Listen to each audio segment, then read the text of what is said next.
Hey guys, so today we're gonna go and shoot my daughter Karis's senior photos.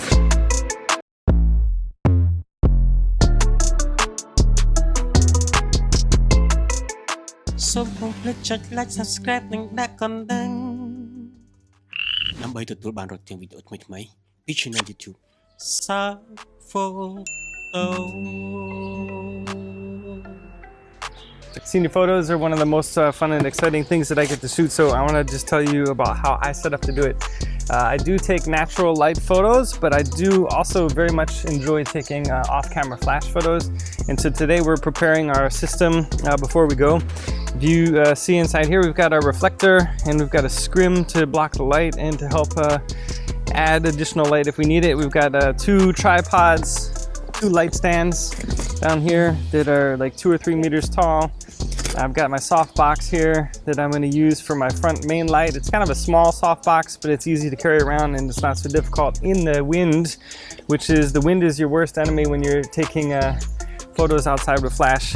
I've got my Godox mount here for my hair light, which is the Godox AD200Pro. And before I leave, I always like to set it up. So I get my battery out. I made sure my battery was charged. I set my battery in so that as I get ready to go, I'm ready to shoot right when we get to the place. I turn my battery on just to make sure that it's all working.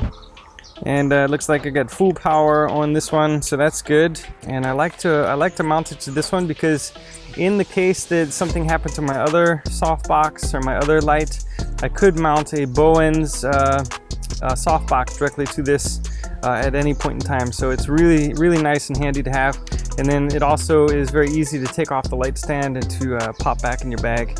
The AD200Pro does have this little guy as well, but I much prefer this one because I can get a Bowens mount softbox on there immediately.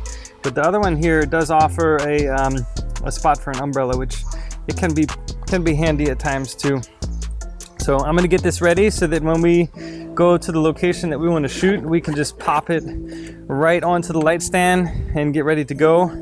I like to make sure that everything is sturdy and set up so it's like not going to fall out. And I like to also make sure that all the different parts to it are tight. I have lost, I don't like it so tight, but I have lost these pieces before on other items. I make sure that that is ready, and then I've got my other one over here, which is the Godox 300. Let me see this one here. Whoa, about to lose it. AD400Pro. So this one is even more powerful than the 200. Obviously, it's got double the power. I like to get my battery ready and pop this guy on so that when we start shooting, we don't have any problems getting everything ready. So I like to get the neck ready so that it's ready to pop right directly onto my light stand when it's time. And I'm not going to take this one off right now, but this is the Godox Adapter right here.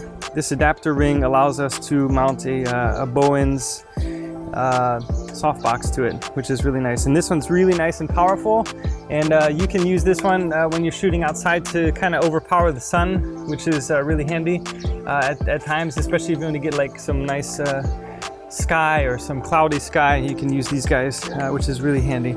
I love shooting this way. It's been a way that I've shot for a long time. So I'm going to put this back on until we get to our location so that it doesn't get hurt or lost. So I'm going to make sure also that I've got my remotes. I want to make sure that they've got batteries in them. I got 2 remotes because I like to shoot with 2 different cameras. I'm going to turn it on. I'm going to check my battery level. It looks like it's full. And then I'm going to turn that one off. These remotes control the Godox AD200 and AD400. And I just want to make sure that the batteries are completely full, just like this one here. Okay, I've got extra batteries just in case, but only enough for one extra remote. So I'm going to get these guys out. I also put the protectors on here for the leg of it, for the connecting piece that connects to the camera, because if you look carefully, it's got little tips that mount directly to the Sony camera, that gives all the information about the f-stop and the shutter speed and the amount of exposure necessary for us to shoot the photos. So I like to keep these covered up when they're in the bag, but when we get ready to shoot, I always put them back into the bag in a place where they can be safe, so that in the future when I need them, it's not a problem to get them, and so that we don't destroy the teeth. So I also like to make sure that my cameras are ready to go as well. So now my Godox lights are prepared and I can put them somewhere different, and I'm gonna prepare my cameras.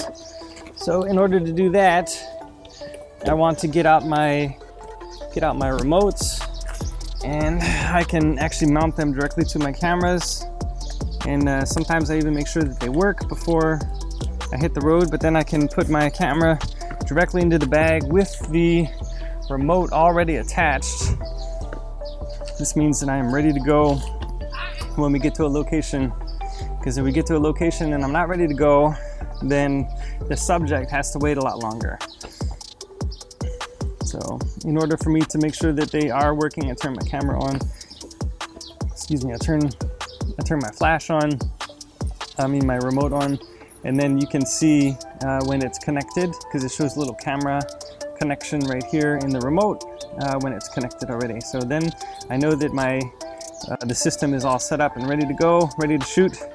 And I can reset my TTL here back to 0. So I can, TTL means through the lens, and so it's going to measure exposure, the ambient exposure, and then it's going to determine what is the best amount of flash necessary for that subject, and it's going to shoot that flash. So I'm going to set that back to 0, and then I can adjust it as we go along as we shoot today. I'm shooting on 2 different cameras. My favorite camera to shoot portraits on at the moment is the A7RIII. It's a 42 megapixel camera. I like to shoot the 85 millimeter lens on here. It's a f1.8. I would love to have a 1.4 or a 1.2, but anyways, it's a decent lens by Sony, and it takes really great portrait photos. And with the 42 megapixel camera, it takes really high resolution photos. On my second camera, I've got set up a 24 millimeter lens for my wide angle, and I like having the option to have 85 and 24. That gives me a wide and a close-up of each location that we go to, and it makes it easy for me. I do have zoom lenses. This is for a crop sensor camera, but I do have a 24-105 lens that I have used as well, but it's a f4. The good thing about these lenses is that they start at f1.8, so I've got a very large aperture, and I can get a lot of good photos with a very narrow depth of field, which I really enjoy, especially for portrait photos. So now that I've got my cameras all set up, I'm gonna put them in my bag here, and then my subject is just getting her makeup done, and then we'll be ready to head out and to start shooting. So now everything is all ready to go. One thing that I do just before I leave sometimes is I take my toothbrush, okay, old toothbrushes or toothbrushes from like a hotel or something, and I go through, sometimes I lick it a little bit so it gets a little wet, and then I get the dust all off of my camera because I don't like having dust on the camera. The sensor on the camera hates dust, and even though I'm shooting at a very shallow depth of field, I like to keep dust as far away from my sensor as possible. And the reason why I use 2 cameras and 2 different lenses is because I don't want to be switching between lenses and have that chance of getting dust on the sensor. So anyways, that's what we're doing, and maybe you can see a little bit more about me setting up while we're waiting for our subject.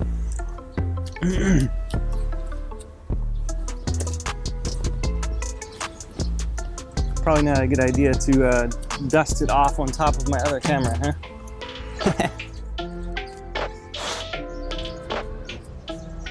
Cambodia has a lot of dust. I guess most places have dust, but I've noticed that like dust is everywhere, and so I like to try to keep it as far away from the camera as possible, but sometimes you can't really control it.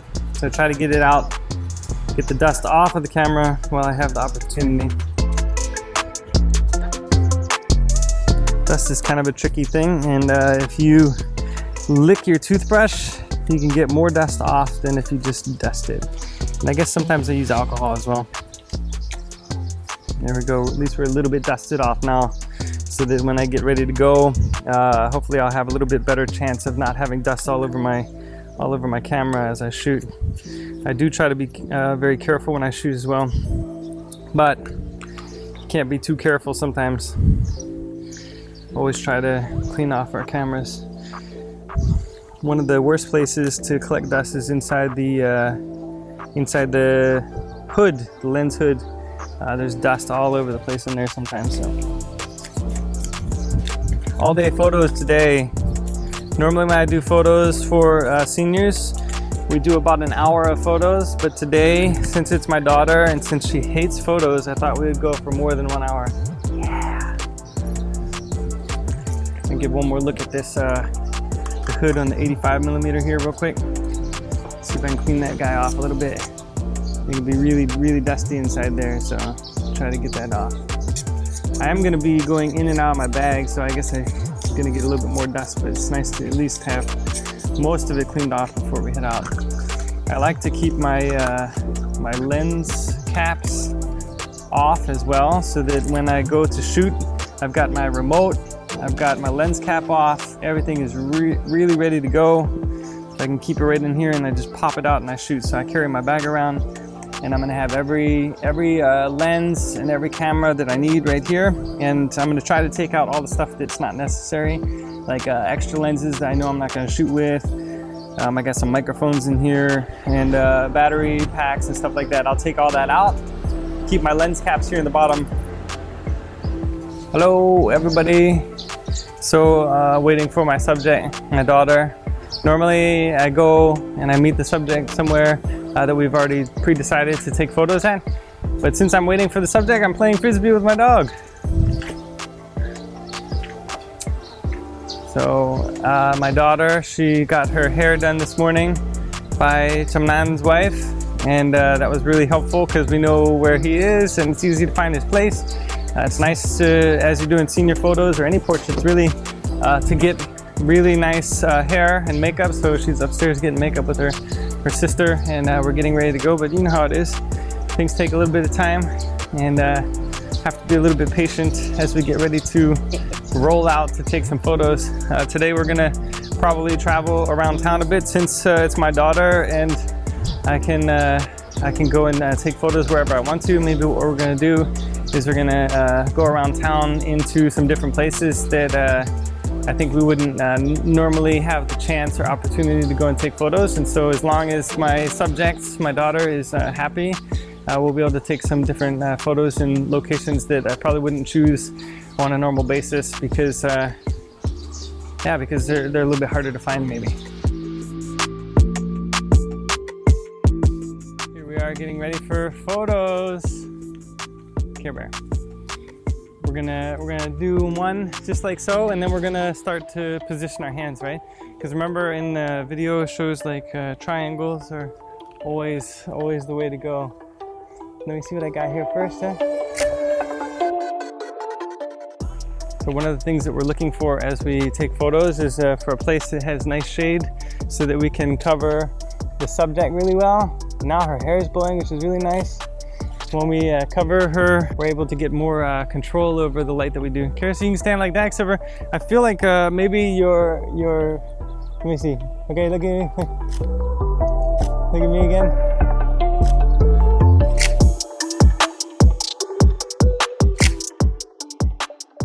Okay, we came to our second location here. We went back into the woods, and I think Sambo shot some on the, Sambo, you shot some on the camera, right? Yeah. So we went to the woods, we set up our front and back light in the woods, and we got some nice pictures over there, and we got some natural light and some with flash. Now we're gonna set up out here. It's a little bit hot outside, so we kind of want to keep our flash and our cameras outside of the sun, but we found a wall that's interesting, and there's a place where we have full control over the sun with the shadow where Sambo is right now. And so we're gonna set up over there. Our subject is getting changed right now. We're gonna try to get our main light here in front. I don't know if we're gonna use a hair light at all because there's not very much room because of the wall situation, but we're gonna set up to get our main light right here, and then I'm gonna test out this situation with my guys before we pull our subject in. So I'm gonna be taking a photo from here, and we're gonna try to catch down the wall a little bit and not try to catch all these telephone poles and stuff. So that's what we're gonna do. Maybe no hair light, yeah, let's see. So one of the things that we have to make sure to do is to try to keep our stuff in the shade, because cameras can overheat pretty quickly, and the lens can overheat pretty quickly, so give it to your camera crew. So I'm gonna put this one over here in the shade until we decide what to do with it. Make sure it's turned off. At least it's a little bit in the shade, right? Okay. So Sambo, I'm gonna take your photo. Sometimes with the wind blowing pretty strong, we want to, well, first of all, we want to make sure that our flash is pointed in the direction of the leg so that it has more stability. And sometimes we can adjust our legs so it's a little bit more wide. The taller your light stand, the more it's gonna try to fall down. So here let's see what we can do with Sambo here.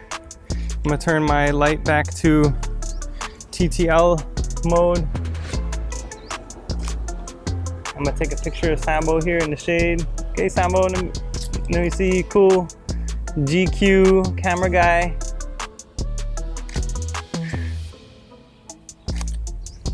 Okay, let me see you here. That's nice. So when you're shooting outside with a flash, you want to make sure that that the light that's natural outside kind of mixes with the flash so it looks more natural. Can we do like that? Is that all right? I think so. I'm gonna pull this a little bit in closer to you. Okay. I'm gonna go for this one right here. Thanks so much for watching this video and for taking the time to learn a little bit more about portrait photography. I really love doing portrait photography, especially outside. While shooting natural light is pretty fun, I really enjoy the art of using flash photography, and the Godox system makes it really easy just to jump right into taking really high quality flash photography. I used to be really scared when I took flash photography and I had to test things over and over again. But with the Godox system and the new TTL remote systems that they have out there these days, flash photography has never been easier. So get out there, get your flash, get a friend or a family member to help you, and start taking your flash photography today.